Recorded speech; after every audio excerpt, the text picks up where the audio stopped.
All right, we'll call the meeting to order. Mr. Denner, will you give me the pledge?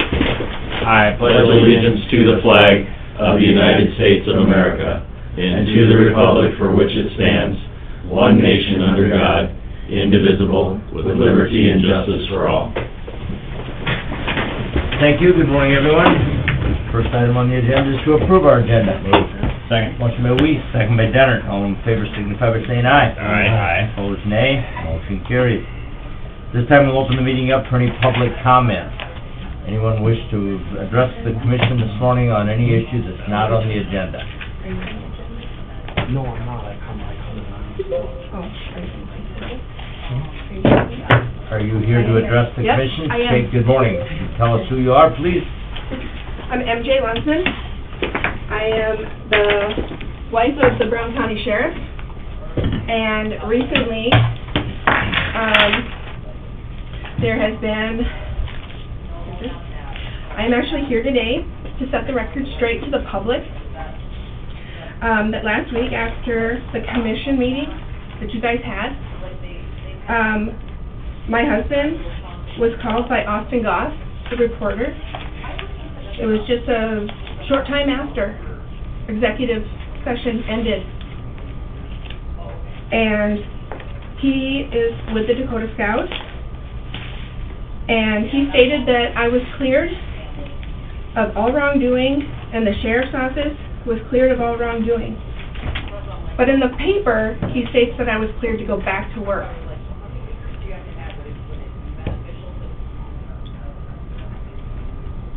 And yet, we've also had comments that the commission wasn't making any,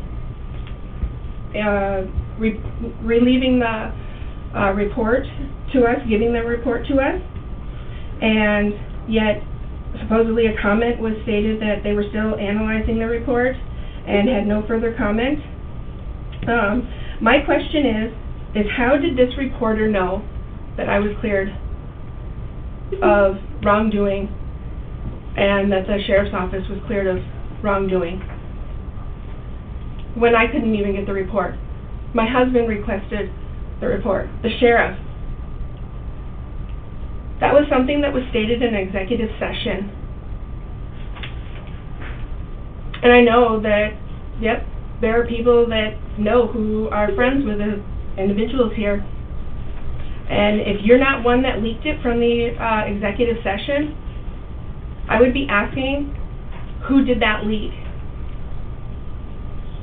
And I could tell you, but I'm not. The other thing is that the sheriff and I have abided by all of your rules that you've set forth. We've gone through your investigations.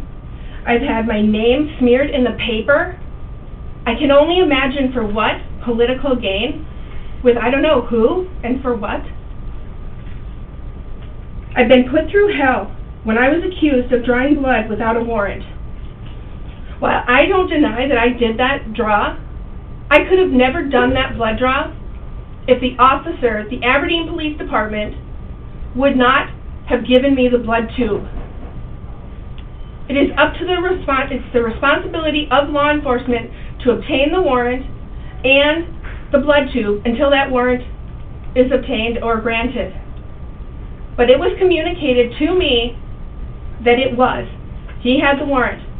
Now, Chief McNeil wants to state that, oh, if there's any wrongdoing, my officers know that they will be held accountable and it'll be made right. Well, where is the accountability? All of this has been lying on my husband, the sheriff, the Brown County Sheriff, and myself.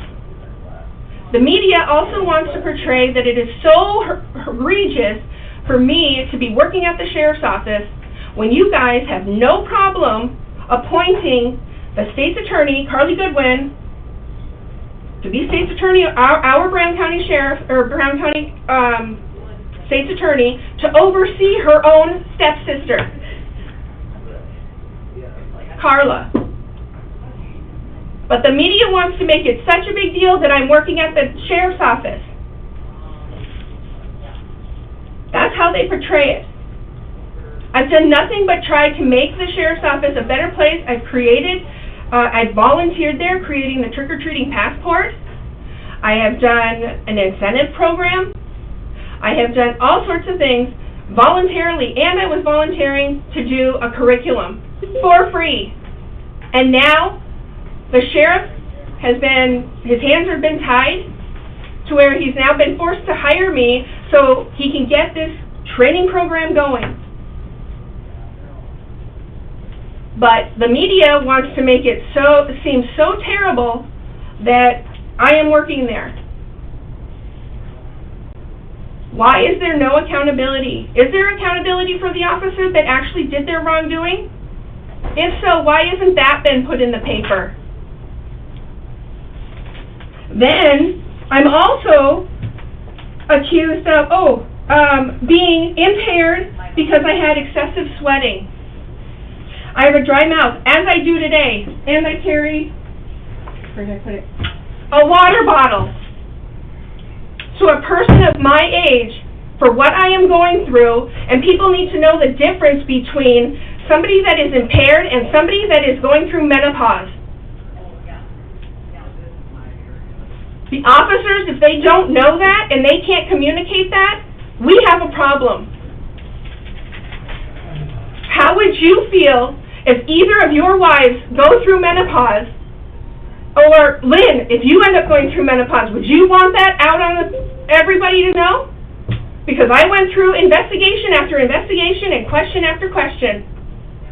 But yet, this could have all been alleviated with the chief of police, David McNeil, communicating with the sheriff of, hey, you know what?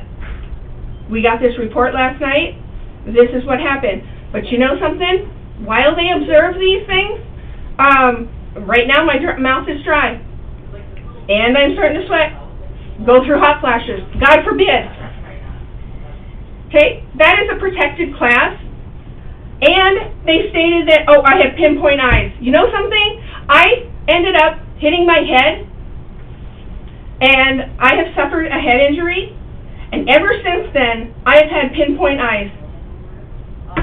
But they want to make it seem that I'm impaired or intoxicated. But if I'm so intoxicated, why would they want their blood draw? So with either draw, the one where they said, yes, I did a warrantless draw, and that news reporter, whoever you guys want to, whoever's leaking from executive session, why is they're not in an independent investigation for that? You guys are so concerned about my sweating and my menopause and everything else, but you don't want to find out who the flipping leak or the leak is here in this executive session. When you guys do your executive session, I don't find it coincidental. I know that the reporter stated that I was cleared to work, but, however, when he spoke to the sheriff, he stated that I was cleared of all wrongdoing, and the sheriff's office was cleared of all wrongdoing. So which is it? We can't even get the report. How can that reporter get the report? And then when they're doing the investigation for this blood draw, they don't talk to, the state's attorney does not speak to one person. I have correctional officer, Carol Bios, she was there. She heard the officer say, one that I said, did you get it? And he said, yep. And then she even stated, I even went in there and asked him myself if he had got the warrant. And then he went and gave her all the paperwork, which none of the officers do unless they have the warrant. I've been working for the Brown County Jail for 1 year and 5 months, and in my 1 year and 5 months, I've never seen an officer provide the tube or any paperwork to the blood tech unless they have a warrant, because that is their responsibility. But all of the responsibility is put on my back and the sheriff's back, and there's no accountability to the Aberdeen police officers. Did they have training to know the difference between when a person is impaired? You can look at me right now and I can tell you, I don't drink, not under the influence, but my eyes are pinpoint. It is from a head injury. Does it prevent me from doing my job? No. I take pride in it, and if I did something wrong, yes, I will take accountability for it. But if something like this, for the warrant, I have had harassment, calls, and everything, text messages, all sorts of stuff, because of the lack of communication between, yes, the Aberdeen Police Department, this facility, your commission, and the state's attorney's office. And nobody contacted the sheriff until about 4 weeks later. And it was the Aberdeen Police Department that took away blood draws from me. That I could not do them because they assumed that I was impaired. Without asking any questions. Would any of you like that? You guys do a job. Should we question? Oh, maybe Mike Weiss, maybe you're too old to be on commission. You know? Oh gosh, Dennert, maybe you're too young to be on this commission. Would that be a problem? It's a protected class. And it's been violated. And there needs to be accountability, not just for the sheriff. But you guys have no problem reporting to the reporter that I'm working for the sheriff's department, but and there's no problem for you guys to appoint Carly Goodwin to oversee her sister. Is that a problem? So I'm asking, as a citizen of Brown County, is that okay? Is that a two-tier system? Or is this politically motivated? Because I certainly am tired of it. I've gone through all of your rules, everything. And now they, again, have a problem with me being a part-time training CO. And then that reporter cannot even get it straight. He states that I'm being around inmates. No, I'm not. I'm being around COs. And even by Dave, the sheriff, doing his job to hire me part-time, I have a medical technology degree, I have a bachelor's of health education, and all sorts of minors and other degrees, and also a master's and a partial doctorate. But everybody wants to question what my education is. Well, if this is the way that things are conducted, I have to question, since no questions were asked. When I asked the state's attorney, did you talk to any of the COs? Her response was this: did you pull any cop cam footage? Did you pull any jail footage? I don't know, am I more qualified to be an attorney? Are you guys qualified to be counsel people? Because I'm just wondering if any females, and I want the women to know out there, that if they are going through menopause and they happen to be sweating when they're driving and the officer looks at them, oh gosh, you must be impaired. Would you guys like your wives to be picked up for that and have that put in the paper? I don't believe so. Ms. Lunsman, I'm going to interrupt you. Our public comment period is limited to 10 minutes. We've given you just about 15 minutes. That's fine. So I appreciate the time. And coming in, and we will now open it up for any other public comment. Well, I hope somebody looks into who the leak is. I can't imagine who it is because we didn't have any problems before. Thank you. Anyone else wish to address the commission this morning, either in person? Okay, you have 1 minute. Okay. I would like to add to her case. Like she stated before, I wasn't just a witness of what happened. I was also part of the whole thing, you know. The inmate that was brought, he was completely combative, and we did nothing but try to calm him down. She asked him for paperwork to make sure that she had the warrant. He stated that he did have the paperwork and he had the warrant. He provided the tube for her to do the blood draw. I went and asked him if everything was good to go. Why did I do that? Because the inmate was being very combative, and I was trying to take care of the whole situation as a CO, making sure that all of us involved were safe. So as soon as he said yes to both of us and another sergeant who was sadly not here and was also involved in the whole situation, who could clearly testify in our favor, you know, like, it's really non-professional to see an article out there with her name on it stating that she did a warrantless blood draw when what really went down was something totally different. And I really am upset at the fact that if I was involved, I was not questioned about it once. I was not asked any questions whatsoever. And I can even say that it was not a proper investigation because it got leaked before it got completely investigated. And it to this day, it didn't get cleared completely. Oh, you don't Okay. like this? So none of the citizens out there truly know the truth. And it's our job to provide that truth to the community. Okay. Thank you for coming in. We appreciate it. Okay? Thank you so much. Anyone else wish to address the commission? Out there online, on the phone? Thank you. We'll close down the public comment part of the meeting. Next up, resolutions for Assessor's Office. We have 4 different discretionary resolutions brought before us today. Gene, do you want to briefly explain anything? Sure. What we're trying to do here? About all of them pretty much are just, getting our resolutions current with the current codified law. All 4 resolutions I'm preparing have referenced laws that have been replaced by STCL 10-6-137. And that's pretty much it.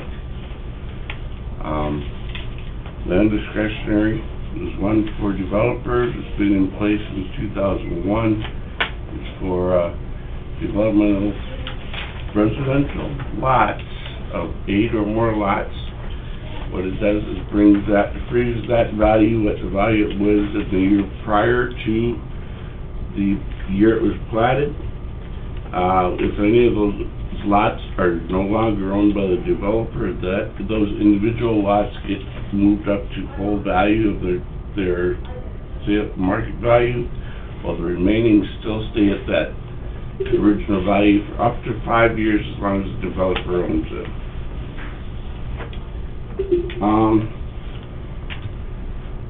The industrial discretionary is part of STCL 10-6-137. It's subdivision 2, I believe. We've allowed a 5-year discretion of 0 value for industrial property that's zoned in an industrial area. We've had that on the books since about 2017, and it's also been updated twice actually, as there's been 2 separate times when the reference STCL has changed. Downtown historic is under STCL 10-6-137 subdivision 1. It's for any commercial property, and we can put those into an area. We can subclass those individually if they come apart, just like apart from the rest of it, of the commercial property, much like we do the industrial. We put it in the historic district, where the same thing applies for commercial property everywhere else. Only in the historic district, we've allowed a resolution of the downtown area to have that come on at 0 increments for 5 years. Those all 3 of those are verbatim as to what previous resolutions have been. 4th one is our normal 5-year discretionary that we've had in place forever. It's 20, 40, 60, 80 increments coming in. Here again, it's one where we're referencing the correct codified law that's current. It'd also be for any commercial industrial, outside of the industrial zone districts, any of those kinds of things. And there again, it's a continuation of how we've applied discretionary over the past, as long as I've been here. All right, we're just basically updating and making current our resolutions regarding the discretionary formula in various zoning districts. Correct. Anyone have any questions? You want them individually or as a group? Individually? Okay. I'll move A, 1824. Okay, we have a motion by Weiss, Second. second by Feldheim. Any further discussion? Hearing none, all in favor signify by saying aye. Aye. Opposed, nay. Motion carries. I'll Next move B. up is B. I'll move B, 1924. Second. Motion by Weiss, second by Dennert, on resolution 19-24. All in favor, any further discussion? Hearing none, all in favor signify by saying aye. Aye. Opposed, nay. Motion carries. I'll move 2024. Motion by Weiss, Second. second by Gage on resolution 2024. Any further discussion or questions? Hearing none, all in favor signify by saying aye. Aye. Opposed, nay. Motion carries. Likewise, move 2124. Motion by Weiss, Second. second by Dennert on resolution 21-24. Any further discussion? Hearing none, all in favor signify by saying aye. Aye. Opposed, nay. Motion carries. Thank you, Gene. Appreciate your efforts on that. Keeping us current. Thank you. All right, next up, Allison Thunheim, HR Director. Good morning, Allison. Morning. Got some employee benefit contracts for us to review and sign. So we're just gonna, talk about that. We're gonna go over the vision. We're gonna stay with Optalegra, and we're not gonna have any increases, next year. For the dental, we'll be staying with Delta Dental. There is gonna be a 5% increase. And for the health insurance, we will stay with our current provider, which is Walmart, and there's gonna be a 3.55% increase this next year. We will be moving from 4 plans to 2 plans. However, we will be adding an additional tier to those plans to include an employee plus children. And we will be signing a new renewal contract with Northeastern Mental Health for our EAP program, and nothing is gonna change on that. Okay? Okay? Considering the rate of inflation and everything else going on, that's pretty good news. And it also indicates that we have a pretty healthy membership of employees, at least currently, so that's good news. Okay? Thank you for your efforts on researching all these different contracts. Appreciate that. Okay? Need a motion for that? We do. Move. Motion by Weiss, Second. second by Gage. Is there any further discussion? Okay. Hearing none, all in favor signify by saying aye. Aye. Opposed, nay. Motion carries. Thank you. Thank you, Allison. Thanks, Allison. Next up, operating transfers from the general fund. They were in the packet. Yes, this is what we approved during the budget session. It's just the operating transfers for road and bridge, emergency management, communications, and 24/7. Construction season is upon us. Motion. Motion by Weiss. Second. Second by Feldheim. Any further discussion? Hearing none, all in favor signify by saying aye. Aye. Opposed, nay. Motion carries. Next up, approve and authorize chairman to sign the revised jail housing agreement with Assist and Watson Ioti Tribe. Move it. Second. Motion by Feldheim, second by Weiss. Any further discussion? Hearing none, all in favor signify by saying aye. Aye. Opposed, nay. Motion carries. Approve and authorize chairman to sign weed and pest grants from South Dakota Weed and Pest Control Commission. Move. Motion by Weiss, Second. second by Dennert. Is this for both the yearly and the yellow-toed flax, your motion? Both of those? It's okay to do them both, that's You fine. doing both? Okay. Any further discussion? Hearing none, all in favor signify by saying aye. Aye. Opposed, nay. Motion carries.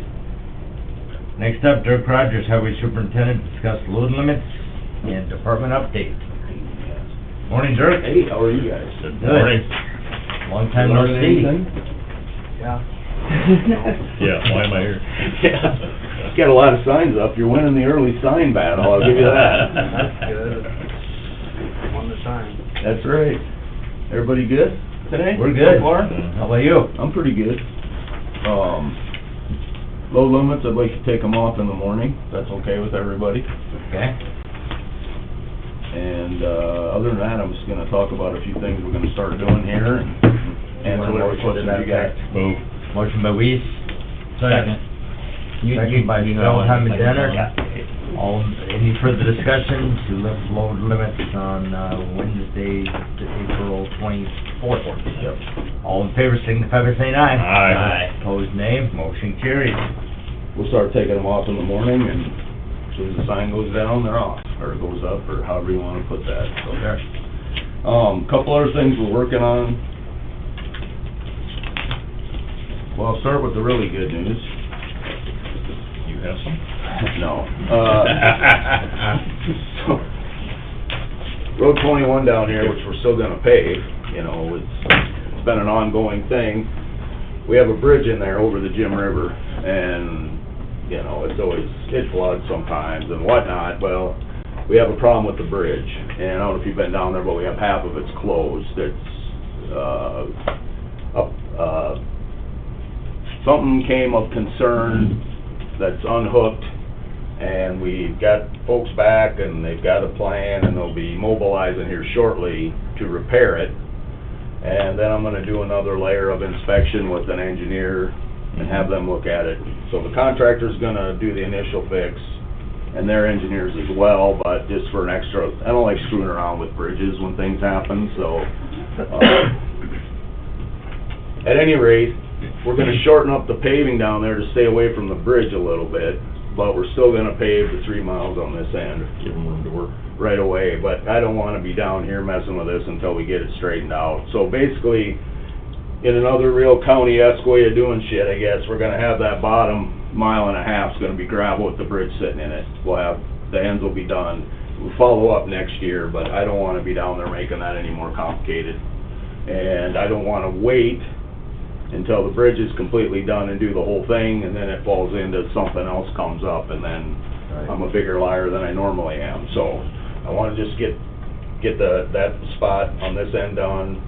We'll leave a space in there, get the bridge fixed, and we'll get it all finished up next year. But as far as in front of the residences and where the main directions, I'm not saying nobody hauls over that bridge, but in general, the guys on the east side go east, and the guys on the west side go west, but, so that's the news about that. Doesn't really, it's just, it'll be a little less paving down there until we get the bridge fixed, and if they get the bridge done in time, we may come back at the end of this year still, just depending on money and things like that, and finish it up, so.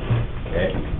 The other thing we're getting pretty aggressive about, and we should get started on it here shortly. I'm waiting for one last, bit of information about the, pipe size, but that's the mile there west of 281 at Frederick. We've got our permits taken care of. The elevation we're gonna go up to, we're gonna raise the middle of that about 3 feet. The ends are still higher, but the middle part's gonna come up about 3 feet. Most of the material will come out of Dinger Pit, so it's a short haul. The gravel, we'll probably use the stuff we made in our yard. We got a little more trucking to get it up there, but we're using up what's up here now, doing some graveling on some other roads. So we will have a little longer haul, but the stuff in our yard that we made that we're paid for, so can offset it a little bit, haul it a little further, so we don't buy another stockpile from somebody else. You got a new commissioner up there we don't know about? Well, not yet.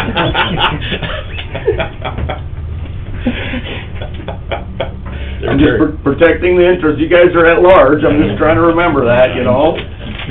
No. We closed the gates. The gates have been open and closed more this spring than any time I remember. I mean, most of the time, you pick a time in the spring, Let it run. you open them up, and then you close them later but currently they're closed again. It's down at 105, so we're talking it's, 9 feet below, but it's flowing north, so we closed them. Sure. Pretty simple. So for right now, they're closed. It's not a critical thing, because we're talking about 9 foot of headroom that's gonna be there unless we have some kind of typhoon in North Dakota, but, just so everybody knows, it was there was enough coming down the river that it was going back north, so we got it closed right now. 21 Sand Lake Bridge, if anybody's got a contact up there, seriously, if you could call them and rattle them a little bit or anything, we're gonna lose our money here at the end of the year if we don't get it obligated. And I'm waiting for 8/1000 of an acre, right away from them. I called them, they called back the area office. I mean, I called them because it's my requirement to get this information, and they called the area office at DOT, who sent them to Pier, and they answered all the questions that, because all I'm getting like answers from Sand Lake and sending them to the bridge office. Well, for some reason, they went around me and crickets. So, I don't know. U.S. Fish and Wildlife Yeah. is the holdup. Yeah, Sand Lake is. I mean, I called in locates because I was pissed the other day and gonna go rip their approach out because I figured we'd at least get a phone call. And then I decided maybe that wasn't exactly the best, but, so, I'm gonna continue, but if anybody has somebody connected with that place that would, I don't even care what they do, if they would just call me, it'd be great, I can reach out to somebody up there. so. Another comment, it's funny you bring that up, because I had somebody call me and ask about that bridge last week. Yeah. The person that called me said, why don't you just go west? And I'm like, I don't know, I'll ask and find out. 'Cause Well- so Rivet's own, I've got the right of way from Rivets. That was actually because they were in a trust or a protected thing, you know? Mhm. I thought that one was gonna be the hard one. It took me about 45 seconds to get that. The Buntrocks were a problem, so, for a variety of reasons, I'm not gonna go into it, but, so they were able to eliminate having to get to them, so I was pretty excited. All we gotta do is, and we've been sitting here for almost 5 years now, 6 years, waiting, and part of it's COVID. We all were impacted on that, and however you wanna look at it, and part of it's turnover there, and part of it's their organizational structure, because when you used to have an individual, one guy, you know, you could call up there and go, hey, man, and now that one guy is managing 4 different refuges, you know what I mean, and They don't seem to see it as a priority. no, and on the other, I'm complaining because I'm looking at it from my side. I get it, if your whole thing is to make sure we don't, you know, kill any wildlife, great. Well, say no if you're gonna, but let's at least figure out what we're gonna do. Exactly, and the other part that irritates me is that we've done 2 projects with them since then. We did that rip-rap thing up there, they supplied the rock and we placed it, and yeah, there's a benefit to the county for erosion control, but, so, I'll make a call, and then, have you been up to their office recently, or? I don't know what recently is, I probably haven't since the spring, no. Okay. And maybe we could even go up there if I get a hold of somebody. And Well, I've been up there before. Well, I mean, go and actually visit with somebody. Oh, okay. A human. So, anyway, that's that. I don't like to have to go that route, you know, and I don't wanna be the guy that calls, I'm gonna call Thune's office and just, you know, because people say that to me, and I usually go, yeah, okay, call them, but, at any rate, anything you can help nudge that along. We can't afford to lose the funding. Well, not really, and I've already extended it once. I mean, if you go back to the project development, I'm not kidding you, it's been going on. It started in my first tenure, so we're talking about, yeah, almost 20 years at some capacity we've been screwing around with this thing. Well, maybe taking the approach out's not a bad idea. Well, Call me. I'm gonna make sure I have a backup plan before I do that. Oh, whoops. Just in case. Whoops, that's not the one we meant. Right. You wanna make sure they have all of our phone. I have a permit. Yeah. Yeah. Good, good. Okay, talked a little bit about Road 5, but we're gonna get going in earnest up there. The Hull Crossing, I got a phone call about that from the same guy I always do. I have no intention to fix it right now. I haven't even looked to see if it's still protected by the shiner. If we wanted to go in there, I'm not sure we can yet. So I take any guidance on that as well, but we build it and it gets washed out the next year, and so. Seems to be a pattern. Big pattern, and then we built a really nice bridge 2 miles north of there, so. Put a road closed sign on either end of it, call it done. 410s yet? Monday, thank you for bringing that up, because I forgot to write it down. we'll go to 10s on Monday. In my world, that's tied to load limits, usually. It hasn't always been that way. It used to be tied to the time change and things like that, and there probably are some daylight hours, but, There's no normal. no, there's no normal, and that is one thing I struggle with, having 10-hour days when we can't maximize what we can do, because some of the roads are still posted. Sure.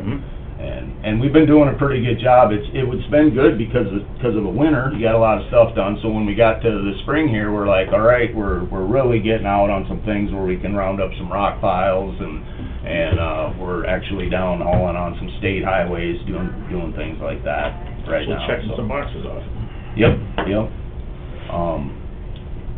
So yeah, I think that's kind of the gist of things, unless you guys have whatever misery you have for me. Oh, I was at the NACE conference last week, and it was very interesting. A lot of people ran out of money a lot slower than the folks in South Dakota did, because some of the groundbreaking ideas of pavement maintenance, and I sat through a thing about milling up roads, and it wasn't even, I brought up about reverting them, or improving them to gravel, and everybody's, what do you mean? And that's not the first time. I was at a thing about 5 years ago, and the state of Oregon was bragging up how many miles they had chip sealed. This is the DOT, and they were talking, well, yeah, we chip sealed, our program, we're up to 550 miles that we chip sealed statewide. And I was like looking around the room going, am I missing something? But that was another thing. They'd just always overlay, then mill off the top and overlay it some more, and I don't know if it's a financial thing. Whereas, I mean, a lot of these things that they're coming up with is, we're like, God, we were doing something close to that in the early 2000s, because we ran out of money a long time ago, Sure. So there's a lot of those things that were interesting, and the other one, which I was debating on whether to even bring it up, but I sat through 2 half-hour, they were half of a 1-hour presentation. So the first half of it was using triaxial geogrid. We put it in road. It looks like a snow fence, or it looks like a chain link fence made out of plastic, and you lay it down, and then it adds more structure in there. So I sat in on a deal as an hour-long presentation. The first half hour was how you use it, and when to use it, and what it does, and blah, blah, blah. The second half hour was calculating your carbon score to qualify for federal funding. So if you're using, yeah, I know, and this is a similar react. I won't go, for those of you that can't see the commission, but I mean, it was just an interesting thing to sit in there, and that's a requirement. If we were to go after certain federal grants, you have to put in, well, see, GeoGrid removes 8 inches of gravel. So you go, okay, there's, however you want to calculate that, so that would raise your carbon score by using the GeoGrid, because, and then you, so on and so forth. I like to use GeoGrid because we live in a marsh, and you put it down, and it kind of holds everything together, and it works. Flexible rebar. Right, so that's the other thing, and you guys, when you participate in national things, you know that, you get the flavor of all over, and learn how to build stuff on sand dunes and stuff like that. But a good program. NACE itself is suffering the same financial, our national organization suffering the same financial challenges that everybody does, and you paying more for less at all the conferences, and not a lot of frills left in that stuff anymore. It's pretty straightforward, which that's okay with me. So, but no, it's worthwhile, and South Dakota has 6 delegates there. We're one of a 400% state, so every county belongs to NACE, which has always amazed me, and it's a good thing, because there's 40 out of the 66 most likely will never go to a conference or Sure. get that opportunity. But it's still a resource that they rely on. Huge resource, and that's, and it's, when you say that, because I'll talk to somebody from Millette County, and he'll say this and this, and well, we don't get this, and I'm like, well, where'd you think we learned about this to bring to you guys? So there's a whole bunch of trickle down with that. Well, those that participate is basically training the trainers, if you will. Yeah. So, sure. Exactly. Exactly, so. And along that line, South Dakota is 100% state belonging to NACO also. All 66 counties are NACO members, so there is value in belonging to these national organizations, Well, the information they provide and the resources that they have available, and make available to us. And I also think it shows a little more commitment. People have their predisposed idea about South Dakota and being rural and low population and how they do that, so it does, you know, it gives you a little more cachet at those things because you have the support of your whole state compared to, you know, Texas is gonna sponsor the thing and they have 200 and some counties and I think 5 belong to NACE. Kentucky has 6 or 260 counties and 6 belong to NACE and they're trying to come up ways to grow theirs. They're like, well, we should lower the, maybe lower the, not the entry fee, what do you call that? The dues. And I'm like, well, we don't want it in South Dakota, we already, I'm not for lowering the dues, because we're already 100% state, you know? Right. So, We see the value. yes, and we're lucky too, so. Do that. But anyway, All right. anything else? Any questions for Dirk? Keep up the good work. Okay. How are you, Doug? I'm good. You still good, you finishing strong? So far, still got a long ways to go. One more camping season. That's right, that's right. All right, you guys have a great day, call if you need something. Thanks, Dirk. Thanks, Dirk. Stay safe. All right, next up, consent calendar.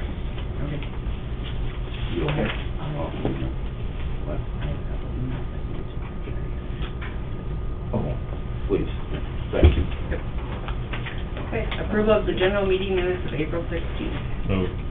Motion by Weiss, second by Dennert, all in favor signify by saying aye. Aye. Opposed, nay, motion carries. Claims and payroll. Move. Motion by Gage, second by Feldheim. Under claims, the only one I pulled this morning was a check for, or a voucher for $22,400 to SDSU Extension for half of our 4-H representative, 4-H director salary, and it's the same, it's the updated amount, but we're still operating under the same contract because we haven't been able to successfully negotiate an updated contract with SDSU Extension this year. There were some concerns by Brown County and some other counties regarding the contract that we had the state's attorney look at. We're still kind of in a holding pattern, so just want to let everyone know that we're still under last year's contract.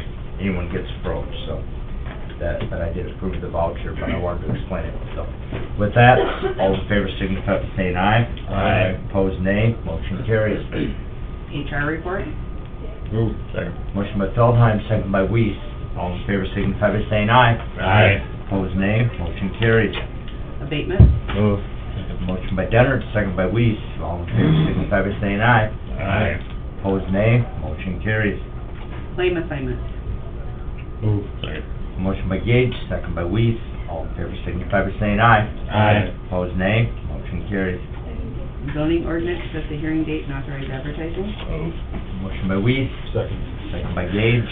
All in favor signify by saying aye. Aye. Opposed, nay. Motion carries. Plats. Move. Motion by Weiss, second by Dennert. All in favor signify by saying aye. Aye. Opposed, nay. Motion carries. Auditor's report of accounts. Move. Second. Motion by Feldheim, second by Weiss. All in favor signify by saying aye. Aye. Opposed, nay. Motion carries. Is there any other business to come before the Brown County Commission this morning? We've had a request to go into executive session for personnel and legal and contracts. Move. Motion by Weiss, Second.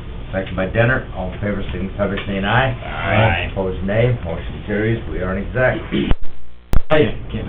The light is back on. We are out of exec with no action as a result. Is there anything else to come before the Brown County Commission this morning?